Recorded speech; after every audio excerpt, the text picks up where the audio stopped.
ushindi. Kuwa na uhakika sasa, kuulea mustakabali wa baadaye. Tufanye kazi pamoja na tukue pamoja. Kuimarisha Kenya ni jukumu la Farm Kenya.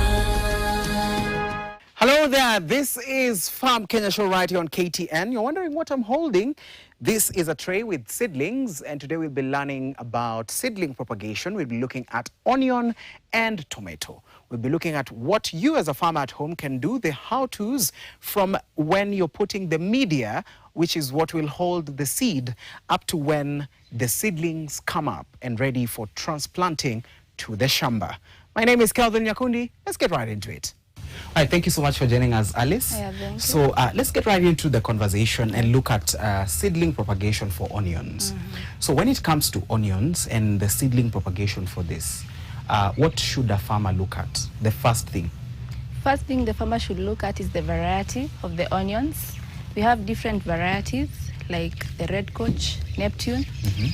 Also the climate of where you're planting the onions, your soil. You need to take your soil first for soil testing so that to determine what your soil lacks and to supply during the planting period. Okay. Yeah. So let's look at the soil. Tuangalie the media.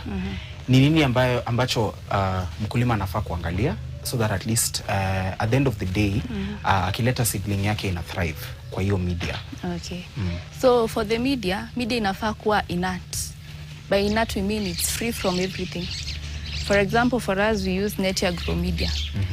Net-Agro is free from diseases, pests. Okay. It doesn't have nutrients. So for example, if you compare the Net-Agro to the soil has a lot of diseases and pests. That is why we encourage farmers to use inert media. Yeah. Okay. Na sasa ukiangalia the inert media yenye unasema that they have to have for a farmer mwenye ako home kwa nyumbani ana watch ni nini ambacho anaweza weka kwa soil yake in order for it now to be ready kama maybe haezi pata the media that maybe you guys are using ni nini ambacho anaweza weka so that at least their soil iko ready to receive the seedlings? Okay, we use fertilizers, and also when the seedlings are grown we can use foliar, and also for the farmers who prefer organic they can use the manure, the normal farmyard manure. Yeah. Okay, thank you for that. So tuangalie the types of onions that you've mentioned, and then you tell us which ones are thriving better than the others, especially in this Kenyan environment and also the soils that we have. Yes. For the onions, we have the hybrids and we also have the local varieties. Some of the hybrids we have include Neptune F1, Red Coach. We also have the Red Creole. All those are hybrids, and they are better compared to the other local varieties. Although some farmers, due to their climates, they prefer the local varieties like the Super Red. Those ones are not very productive compared to the F1s, but they also still do good. And the farmers also compare the price ya mfuko. Naona wengi hawataweza kuafford the bei ya kitunguu ya F1. So wata prefer kutumia the local varieties. Yeah. All right. So na vitunguu ambavyo tunaona kwa soko, the bulb ones, zile ambazo huwa tunaona because they are the most popular I think that we have, and also the spring ones. So when you look at these types of onions, are they also able to be grown in such a setting? Yeah, they are able to be grown in such a setting because kitunguu inahitaji joto first, ndo ibulb, pia maji, spacing yake inafaa kuwa poa ndo bulb vizuri. The more the spacing, the more the bulb. Na pia the fertilizers. So in a controlled setting, it's better because you'll have to control the water, rainfall, the nutrients you put, rather than ikiwa nje. Okay. And now that you've mentioned very important things, water, the temperature, and also the environment. So let's start with the environment first of all. So environment that a farmer is growing their seedling in, how is it supposed to be? And when it comes to the kind of, because I've seen the seedlings zimekuwa elevated from the ground. So the science behind that also you can tell us, so that at least someone can understand what is going on. Okay, the elevation, here we are using, you can also do the ground one, but here we are using the modern techniques. So these modern techniques, it's less tiresome compared to kitambo, but it still gives the correct size of the seedlings for transplanting. It gives us the pencil size of the seedling for the onions for transplanting. So the elevation is to reduce compared to outside. Kukinyesha, mvua inanyeshea and all that, seedlings zako zinaweza bebwa, the seeds ukishamwaga zinaweza bebwa na maji. So ukiraise hivi utaweza kucontrol mwenye anaweka maji asimwagilie vibaya, ndo seeds zake zisipotee. Pia hii unaweza jua the number of seedlings you have, because per tray utapanda ukicount. You can plant 5 per hole and you will be able to have a proper record of your seedlings. Yeah. Right. So that is especially some part of the environment as well. And when it comes to cleanliness of the environment, how do you clean this farm of yours? And how does that help into the growing of the seedlings that you have? Okay, first we ensure there are no weeds, because most weeds contain pests, kama whiteflies. So when the whiteflies get into your seedlings, they will cause a lot of damage. And we ensure that weeding is done.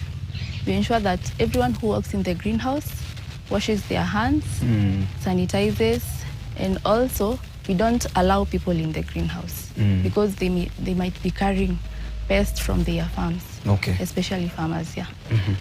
Right. And now let's look at watering, because watering is also a very integral part, especially when the seedlings are coming up. Okay. So how do you schedule your watering? Do you maybe schedule once a day, or how do you water the seedlings first before even them now maturing to a state that they can now be transplanted? Okay. For watering, it's very crucial because you can't just water anyhowly. So first we check the media. You can just press and check the moisture. If it's moist, then you'll leave it until it dries so that you can put more water. But it's very crucial, the watering is very crucial before the seedlings sprout from the media, because if you don't put it, usipoiangalia vizuri haita sprout. Yeah, so the watering is scheduled maybe twice a day. You can say in the afternoon and in the mid-mornings. Yeah, that's when we do our watering mostly. Okay. But we don't do it when it's rainy, we minimize the watering. And then when we are hardening them, we leave them to dry so that when they go to the farm, they will be used to the external temperatures. Okay. Rather than the greenhouse temperatures that they'll face. Okay. Yeah. And now, when we look at a seedling that grows under the greenhouse, what are some of the challenges when now, especially an onion seedling has grown under the greenhouse and now it's being exposed to the outside, the way you've said, hardening them. So when it's now exposed to the shamba, the normal shamba that is exposed to the sunlight and everything else, what is it that a farmer needs to look at when they're transplanting the seedling from the greenhouse to the shamba? Okay, first thing, they need a quality seedling, a seedling that doesn't have any blemishes, maybe brown spots. You should look for that first, because that means the seedling is already affected. It's maybe a disease, maybe a pest, and it will not survive. The other thing, when the farmer transplants the seedling, you should consider your watering, because this condition, compared to the outside condition, it's different. So when you take your seedling, make sure you water the first days, put your fertilizers, schedule your watering like twice a day, in the morning and in the evening, so that the seedlings can thrive. And also when you're taking the seedling, for the onions, it should be a pencil size. Not so small and not so big. Yeah. So from the moment that you've put the media on the seedling hole and you've placed the seedling there, how long does an onion seedling take in order for it now to even come up?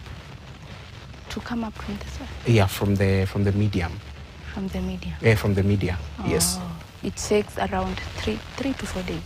Okay. Yeah. And now when it's mature enough to be transplanted, how long is that? That is 4 to 5 weeks. 4 to 5 weeks. Yeah. Okay. So what are some of the challenges, especially when you've planted a seedling and maybe they are not, the 3 weeks have come or the 4 weeks have come and nothing is, that tray is just flat. There is nothing that is there. So what could be the cause of that? Maybe the seedling varieties. So that's why we have to make sure that our seed supplier is a legit one, so that we can have the quality seeds. So that if a seed, for example, is expired, ama imekaa sana, it will not be viable to come out of the media. Yeah. And now, still on that, when farmers are looking for seedlings, what shows them that that's a quality seedling to use?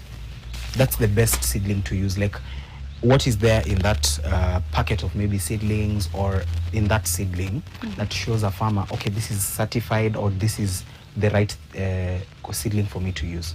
Most farmers trust maybe a certain company to provide them with the seeds.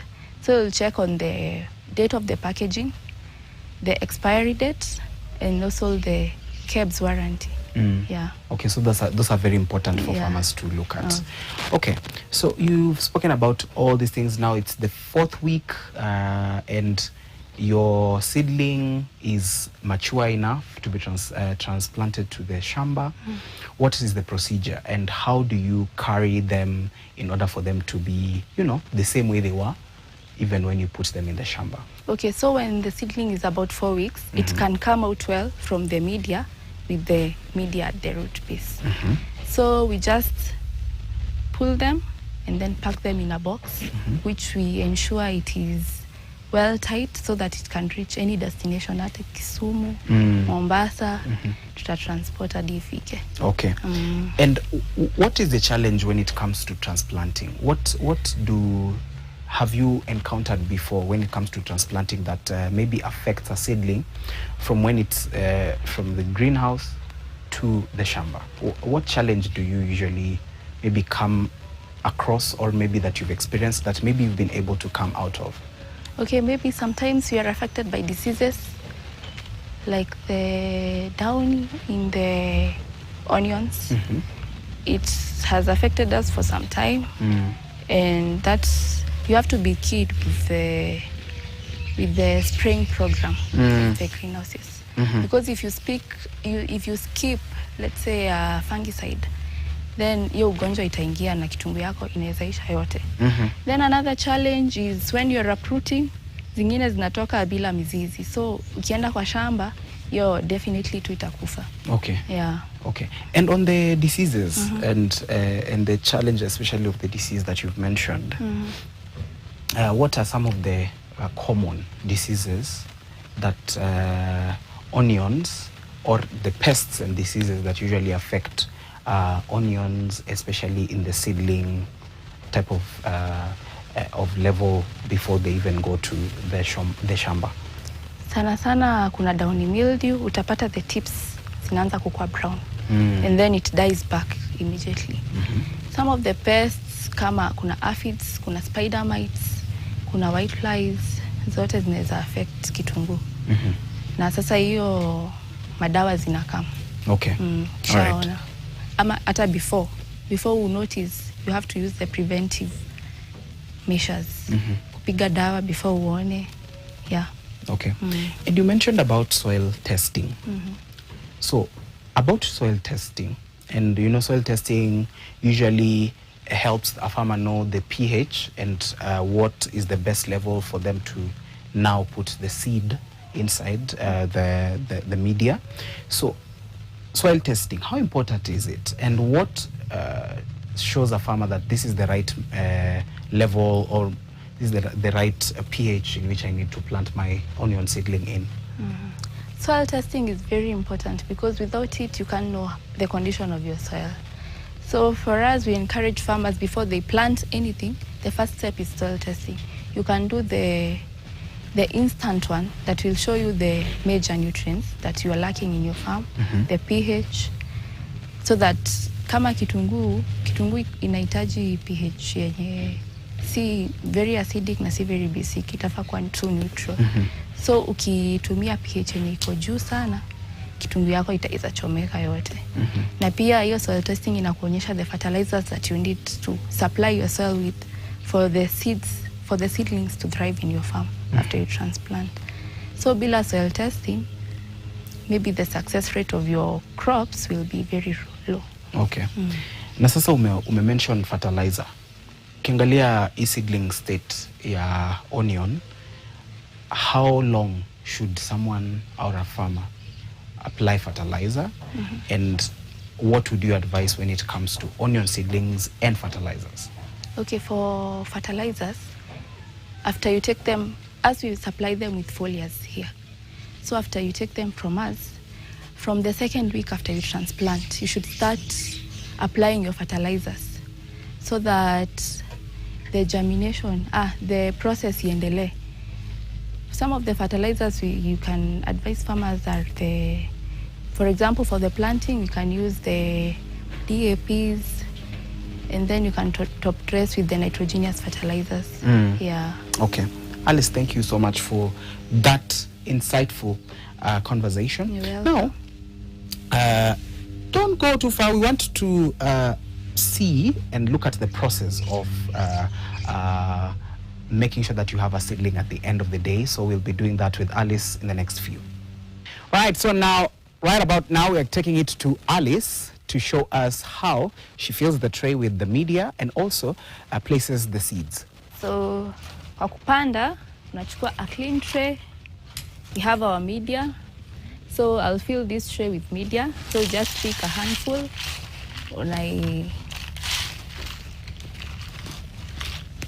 Unaiweka kwa kila shimo. Make sure it's well filled. Then after you fill, tutatengeneza shimo.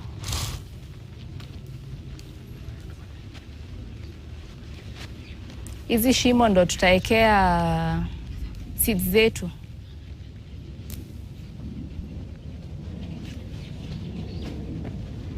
So after tumetengeneza shimo, we'll now have the onion seeds. This is how they look like. And per hole, tunaekanga kama 3 ama 4, 5. So you just plant. Make sure you put it in every hole.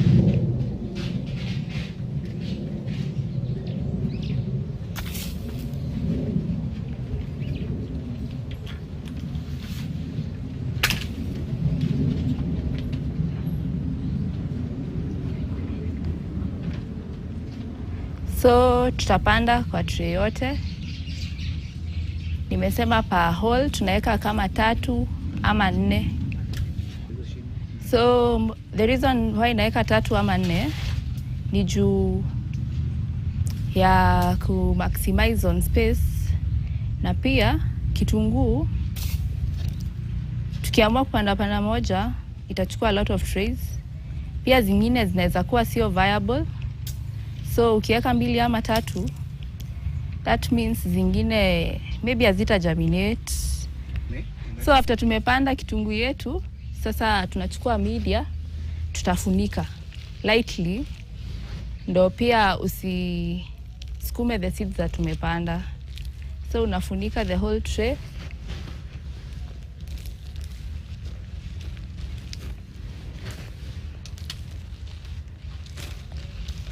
And then after tumefunika, sasa tutaiweka kwa nursery yetu.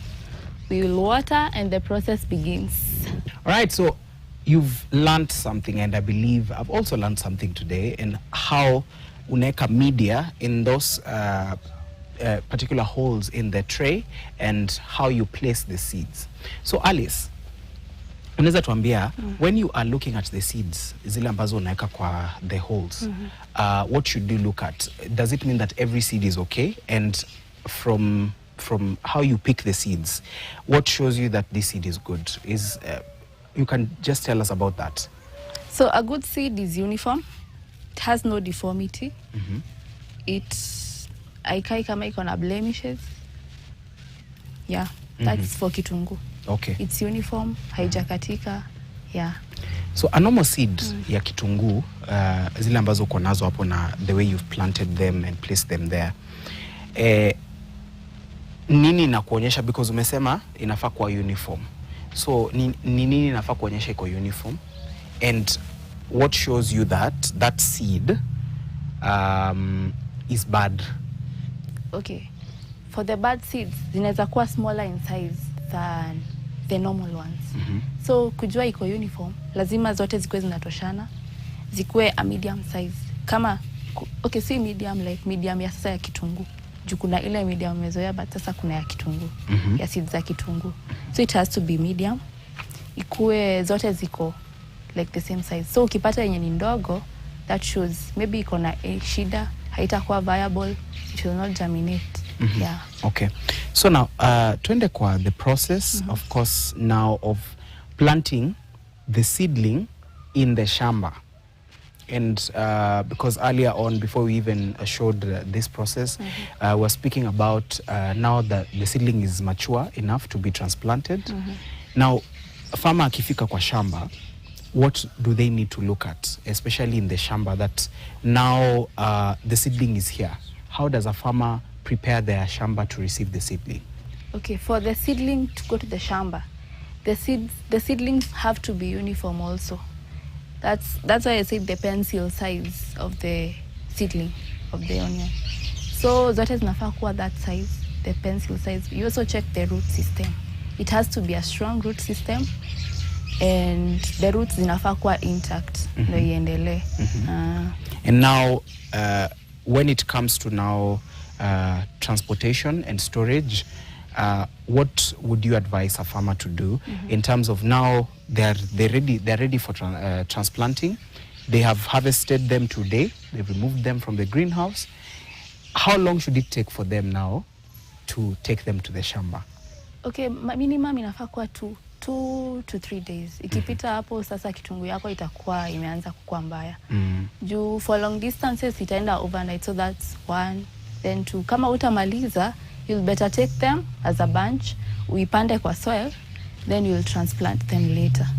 So that ndo isiharibike. Pia ikikosa maji, ita dry off. Okay. Yeah. And one last question, even as we go for break. Onion farmers, and you as a onion farmer, what do you think many farmers do a disservice to when it comes to seedlings, that the onion seedlings, that make them not to really grow the way they're supposed to grow, and also maybe have stunted growth, they're not maturing? Okay, sana fertilizers, mbolea, tunasemanga sana eka mbolea, maji, hizo madawa, make sure umepiga, make sure you have a program for your farm. Ukikosa hiyo sasa utakuja tu, it will not be business as usual. Yeah. All right, so Alice has shown us the process in which seeds are placed in the media, and also you've learned a lot when it comes to the seedling, the onion seedling under the greenhouse. We're going to go for a short break, but don't go too far. We'll be back with more. We'll be speaking about another vegetable that I believe you'll want to stick around for.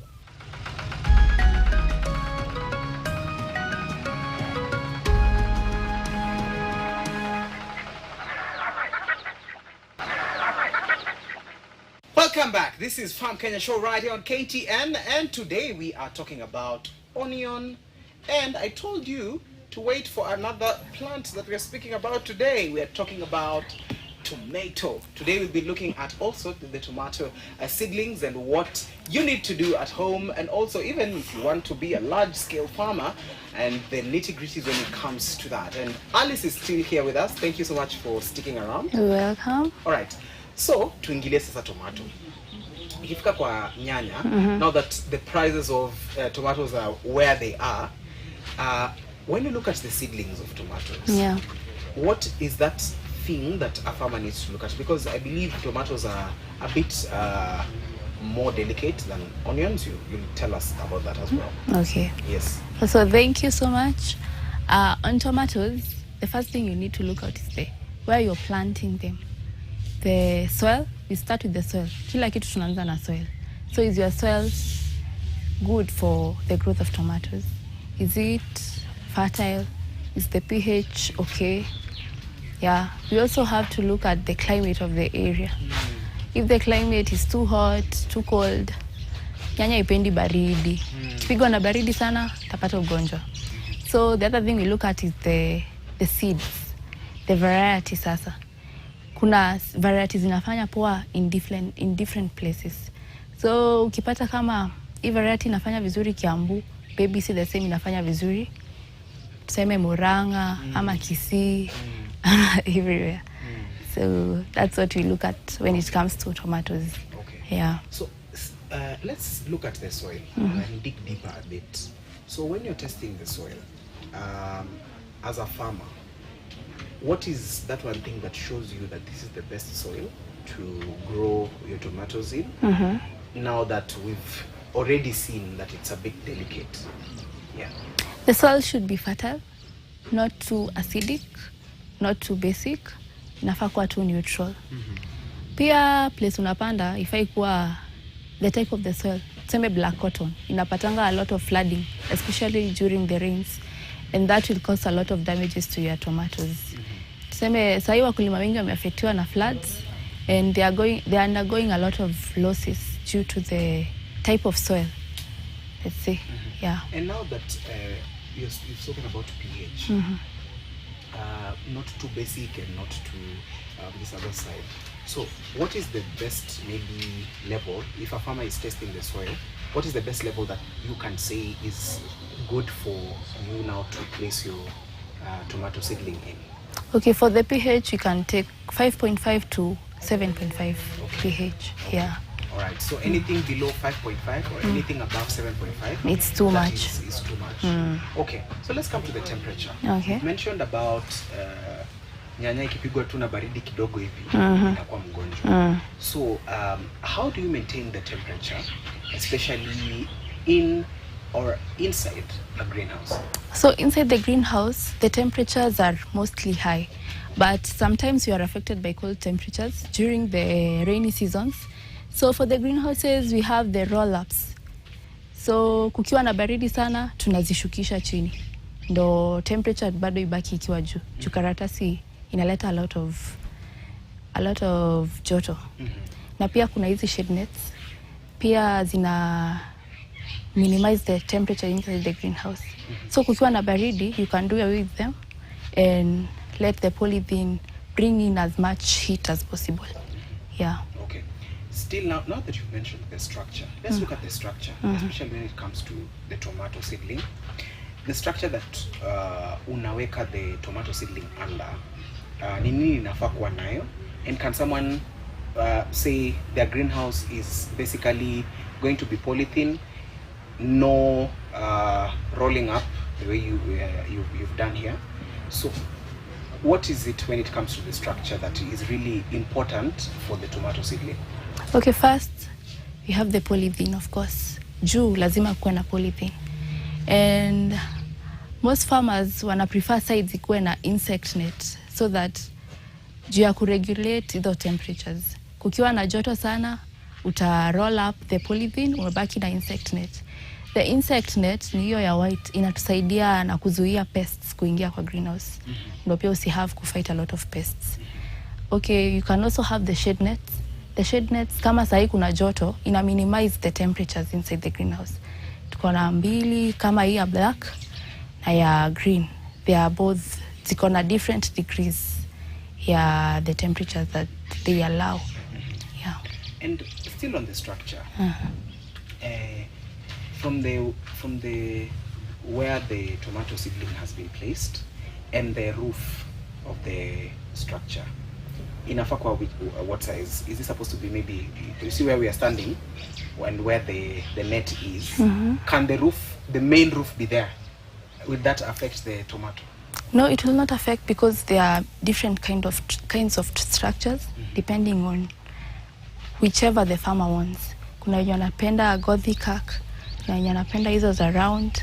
So it's whichever you want. Okay. It will not affect the tomatoes. Okay. Yeah. Now let's come to the tomatoes and tell us the types of tomatoes that you have. I know there's cherry tomatoes, there's the other tomatoes, the normal ones that we usually have in the market. So you can tell us the types of tomatoes that you have here and which one really do well under such conditions. Okay. So we have different types of tomatoes. We have cherry tomatoes. We also have the normal tomatoes. For the normal tomatoes, we have the greenhouse tomatoes, the ones that do well in the greenhouses. We also have others that perform well outside. Yeah, those are basically. Okay. Yeah. So for these normal tomatoes, okay, so what do you have here? Or what are we looking at here? These are normal tomatoes? These are normal tomatoes. Okay, Yeah. all right. So for the normal tomatoes, when it comes to the seedlings, from when you plant the seed until now we are seeing it like this, a seedling that has matured, how long is that? It's about 4 weeks. Yeah, it takes 4 weeks. Or just same to the onions that we were speaking about? Yeah. All right. So what can a farmer look at when they are planting their seeds from the moment they plant until this time? How should they take care of the seedling? First, we have the planting. Make sure you plant with the correct media. Correct media. You have the foliars. You have watering. You also have the routine management of the greenhouses. Maybe weeding, the spraying. Yeah. All right. So, and in the management, especially for the watering, you can tell us how often the tomato seedlings need to be watered, and also the cleaning of the area around which the tomato seedlings are. How often is that supposed to be done, and how often do you do? For watering, we do it mid-morning and early afternoon. Watering, you should check watering, especially sana ukipanda, ndo hiyo mmea iweze kuchipuka kutoka kwa media. You should really check on that phase because it's the most delicate phase. Okay. Alafu sasa cleaning the areas around. We start with the trays. You have to disinfect the trays first kabla uweke the media. Ndio isikue the previous crop ilikuwa na magonjwa ukatransfer to the next crop. So first we clean the trays, we disinfect them. Then we make sure every visitor who enters the greenhouse is well sanitized, has the right attire ama protective clothing. We also do weeding. Yeah. All right. So let's come to the diseases and pests that affect the tomato, because I believe such a plant cannot miss that. Yeah. So when it comes to pests and diseases, what have you been able to encounter, and how did you come out of that? For the pests, most especially we have the white flies, we have aphids, we have spider mites. Yeah, those are the common pests here. For that, we use pesticides to control them. We do them even way before we notice there is a pest. That is called the preventive. Before you notice, because when you notice, it says that already the plant is too affected to survive. But you can still control when the numbers are small. Okay. So for the diseases, we have blight. You can see some of the tomatoes have blight. We have also the down. You can see they'll start wilting. We also have sana ni early blight kwa nursery. Juu nje ndo sasa tutapata the late blight. So the blight, what does that mean? Blight ni kama utaona majani yako imeanza chomeka, stem pia inakaa brown. Yeah, that's when you'll notice kuna blight mingia. Okay. So in order for you to evade or not to get these diseases or the pests that affect them, how do you protect your greenhouse, and how does a farmer make sure that this disease does not spread across the whole, because it's a greenhouse, so you'll find if it starts on this corner, by the time you're finishing maybe 1 week, it's maybe on the other side. Okay. How does a farmer do that? So blight mostly inakosiwa na baridi. Hiyo msimu ya baridi. So what we do, kukiwa na baridi, tuna pull down the roll-ups ndo baridi isiingie. Alafu pia we avoid watering so late in the evenings. Juu sasa ikilala na maji pia ita affect the plants. Whatever we do to prevent it, we do a routine. Every week we have to spray a fungicide to control blight. And we alternate. We have different varieties which we alternate from week to week. Okay. Yeah. And if a farmer is not able to get the fungicide that you have, or the fungicide that maybe you would recommend, what else can they use? A natural way of maybe keeping the pests and diseases away? Okay, the natural ways, you ensure cleanliness. Wenye wanakuja kwa shamba, wasikiwa wametoka kwa shamba ingine juu contact pia inafanya magonjwa spread haraka. Pia unazuia baridi isiingie kwa mimea zako. All right, thank you for that. Now, let's go and look at, you have your seedling, you've watered it very well, it has come to the 4th week, and it's now time to, transplant it now into the farm. What is the process of, what shows you that this particular seedling is mature enough to be transplanted now to the other side? So for the tomatoes, we check on the roots. The root system is strong. It has good roots. We can also check the stem. It's thick. Pia majani yake inafaa kuwa green. Haifai kukuwa na any blemish ama itoke bila hii root system. Hiyo haita perform vizuri. Okay. So inafaa itoke ikiwa hivi. Ikuwe well hardened that hadi ukibend it can't break. Yeah. Okay. All right. And another thing about this, this is the pencil shape that you are talking about, right? Yeah. So when you find that it's the 4th week and your seedling is not maybe this thick, is not this big, or it is here, yet it's the 4th week, what does this tell a farmer? So that tells a farmer that you have not been doing proper care ama management of your seedlings. Because if you don't apply, if you skip the foliars, you skip the watering, inafaa kuwa na folia, maji, madawa zimepigwa vizuri, na pia hardening. Usipo harden, usipo expose to harsh conditions, haitakuwa well hardened kusurvive nje. Okay. So it will not be this big. Yeah. Right. And still on this, before you even move, now when it comes to transplanting, you carry everything that is here, right? Yeah. So what if the soil that you're going to place this in is not the same media as what you have here? Because the media that we have here is composed of this media. Oh, it's called Netia Grow. It's just a mixture of inert compounds. Okay. Yeah. So this media, is it a big factor when it comes to transplanting? Yeah, it's a factor because, for example, our media is inert. So that means that it is soil-borne. Haina zile magonjwa za soil. So the performance will be better than if it is the normal soil. But you can also use the normal soil, but when you're transplanting, make sure you scoop the media ama the soil ikiwa a mass kwa root. That's why we encourage watering before the transplanting. Okay.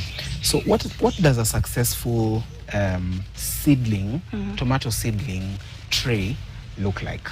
And what color is it supposed to be? A successful tomato seedling tray, when you look at it, it has to have maybe 90% germination. So inafaa kuwa very green.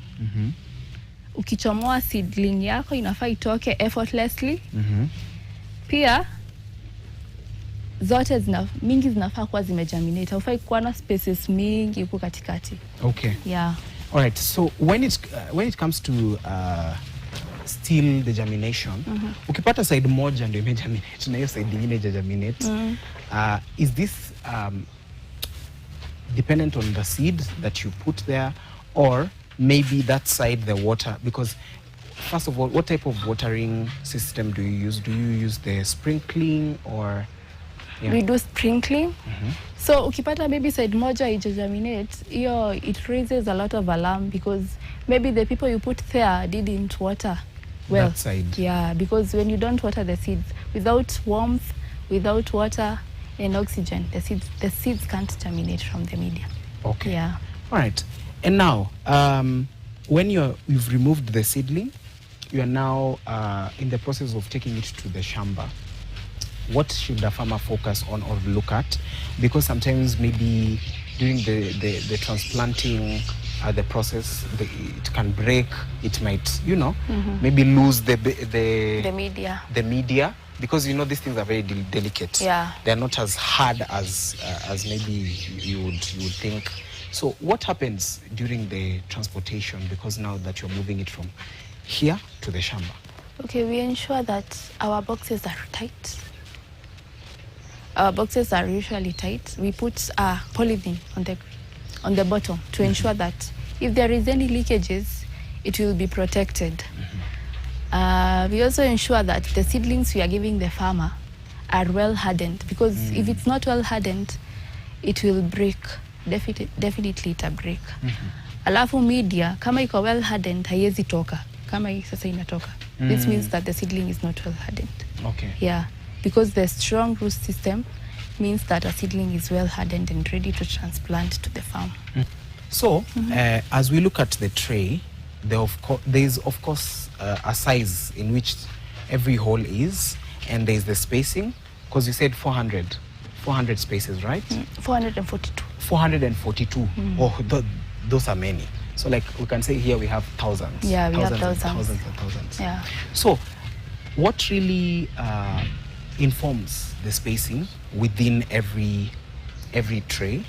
What goes into the spacing? Because I can see they've been spaced, and actually the seedlings are growing very well. Yes. So what informs the spacing? Ni nini ina kufanya wewe kama farmer unasema hii space itatoshana hivi, ingine itatoshana hivi na ingine? Spacing basically ni the manufacturer who produces the trays. So akituprovidea is easy, tunaweza tumia pila za 200, but these ones, the white trays are better because they have a better germination percentage, yeah, compared to the others. Okay. Yeah, and most farmers also prefer these trays. And if a farmer at home is not able to get these trays, what would you advise them to use as an alternative? If they can't get the plastic ones, they can't get these ones, what can you advise them to use instead? Okay, there are also the ground ones, the traditional ways of raising seedlings. You raise a nursery bed and then you put your seedlings there. You can also recycle maybe plastic containers and put your seeds. And then you'll be able to transplant it well with a mass of media. Yeah, that one will be more easier. Okay. Yeah. So you as a farmer, dealing with the tomato seedlings, what are some of the challenges that you've been able to encounter since you started doing this tomato seedling farming up to now? Some of the challenges are there, which include pests, diseases, but we control them. Alafu kuna external, kama maybe farmer hawezi fika bei juu sasa bei ya nyanya iko juu. Unapata sometimes wao wakiuza low hawataweza kukujia seedlings. So pia hiyo una consider, una make it more streamlined to fit their pocket. Right. And edging closer to the end of this conversation, let's look at how farmers can do this right, because you've been doing it, I believe. So what would you tell a farmer, how to process of doing this tomato seedling right, so that at the end of the day they might have a tray that looks like this? I always say consult. Usiwahi ogopa kuconsult ndio upate the right program. You can ask around. For us, we offer free consultancies. So Ukiongea na sisi tutakupea program ya kufuata until, na pia unaweza piga simu uulize until your seedling is there in the right stage ya kutransplant. Yeah. Okay. And now that you're speaking about that, where can maybe farmers at home find you? Are you on social media? Yes. Yeah, we are on social media at Zion Seedlings on all platforms. Yeah. Okay. Me Twitter, we are on Facebook, TikTok. Yeah. Nice. So you're a young person doing farming, Yeah. seedling farming. Yeah. What would you encourage young people out there to do who are maybe trying to get into this? Okay, farming is not ushamba. Wajitume, pia iko na pesa. Si mbaya, hata uchafuki. Ukitumia media, sika soil, kutakuwa good. All right, you've heard it from Alice. Today we've been learning about seedling propagation. We've looked at onions and we've looked at tomato and what you as a farmer need to do at home. We've learned a lot of things when it comes to the process, how you need to plant your seeds on the different spaces that are there. And I mean, at the end of the day, you're thriving and you also have a better crop at the end of the day or plant. My name is Kelvin Nyakundi. We've come to the end of this edition of Farm Kenya Today. Join us next time, same place, right here on KTN. Kuwa mkono ambao unalima ardhi, mlango wa kulima, kuwa mshindi.